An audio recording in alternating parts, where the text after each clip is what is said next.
Fear is one of the most basic human reactions. It arises in response to a threat and helps us avoid dangerous situations. Instinctively, a person seeks to stay away from anything that could cause harm. But in practice, something else happens. People regularly find themselves in situations where fear is not just present. It becomes part of the experience. They jump from great heights, dive into deep waters, explore confined spaces. They place themselves in situations where any mistake can have consequences. And importantly, in most cases, this is a conscious choice. A person understands the risk, evaluates it, and still decides to move forward. This creates a contradiction. On one hand, fear is supposed to stop us. On the other hand, it not only doesn't stop us, but sometimes even attracts us. The question arises, why does a person sensing danger not retreat, but take a step forward? Fear is not a random emotion. It is a mechanism that has been shaped over millions of years of evolution. Its primary task is to ensure survival. When a person faces a threat, the body must react instantly. No analysis, no deliberation, only action. That is why fear triggers a chain of rapid reactions. The heart rate increases, breathing accelerates, muscles tense. The body prepares either to flee or to defend itself. In these moments, attention narrows. The brain filters out everything unnecessary and focuses solely on the source of danger. This allows for faster decision-making and increases the chances of survival. This mechanism is universal. It worked for ancient humans facing predators, and it continues to work today. Even if the threat is no longer so obvious, fear is not meant to provide pleasure. Its purpose is to keep a person away from risk and preserve life. But here lies the key point. If fear is designed to protect, why do people increasingly find themselves in situations where it is activated?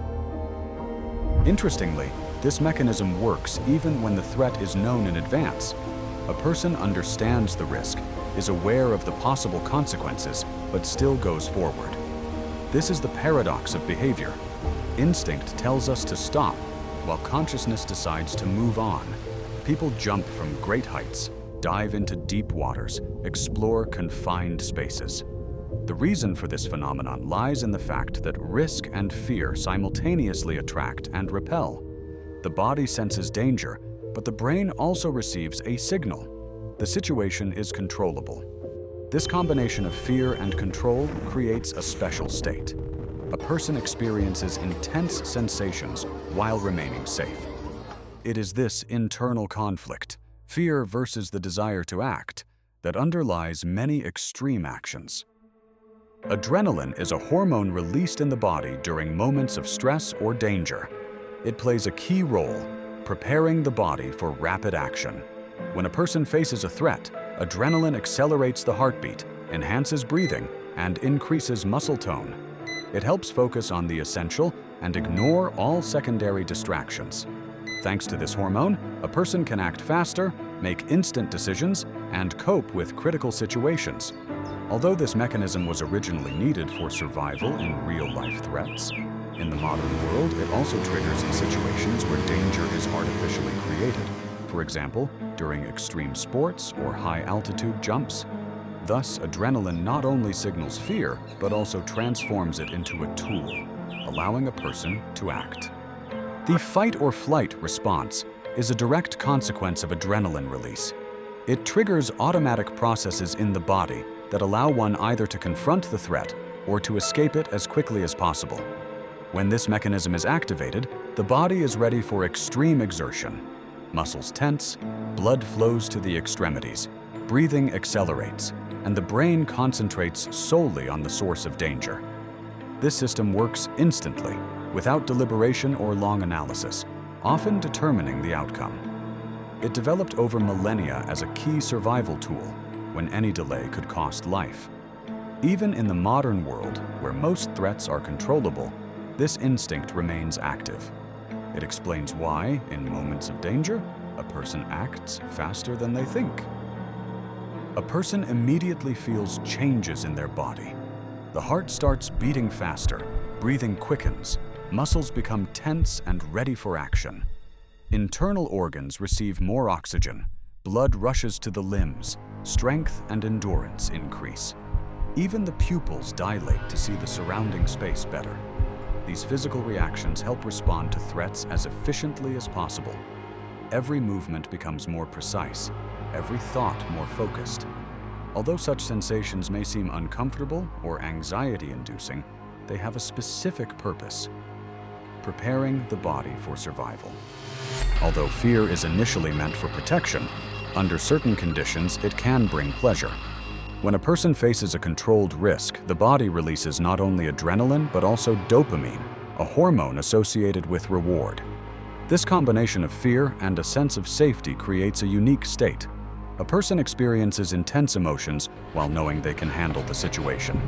This state is perceived as thrilling and exciting. That is why extreme sports, high-altitude jumps, or deep dives can bring pleasure despite the presence of fear. In fact, the brain rewards the person for overcoming fear, reinforcing the desire to repeat such actions. When a person overcomes fear or copes with a dangerous situation, dopamine is released in the brain, a neurotransmitter responsible for feelings of pleasure and reward. This chemical signal creates a sense of satisfaction and triggers the desire to repeat the experience. It is the combination of adrenaline and dopamine that makes risk attractive. The body feels intense sensations, and the brain rewards courage and control over the situation. As a result, a person gains not only the physical sensation of activity, but also psychological satisfaction. This explains why extreme sports, high jumps, or confined space dives can become addictive. The brain seeks to repeat the pleasurable experience. This forms a cycle. Fear triggers adrenaline, overcoming it triggers dopamine, and the person seeks situations where they can experience this combination again.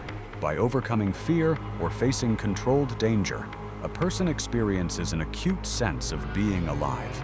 Every heartbeat, every breath feels more vivid, and perception of the surrounding world sharpens. In these moments, usual distractions and routine disappear, leaving only the here and now. All senses are heightened, and attention is fully focused on the present. This state is often called the feeling of "I am alive."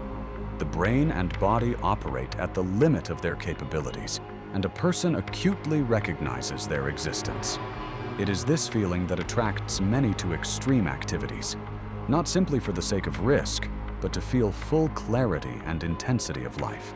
Fear and adrenaline are not just reactions to danger. They help a person understand their limits, test their abilities, and feel life in its full intensity.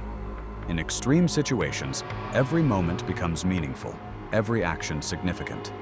The body and mind operate at the limit, and consciousness sharpens perception of the world. It is this combination of danger, control, and internal response that creates a unique experience.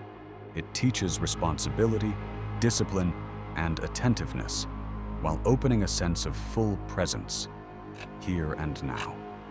Even after the extreme situation ends, the memory remains vivid. A person gains not only intense sensations, but also an understanding of their own strength and fragility, and the value of every moment of life.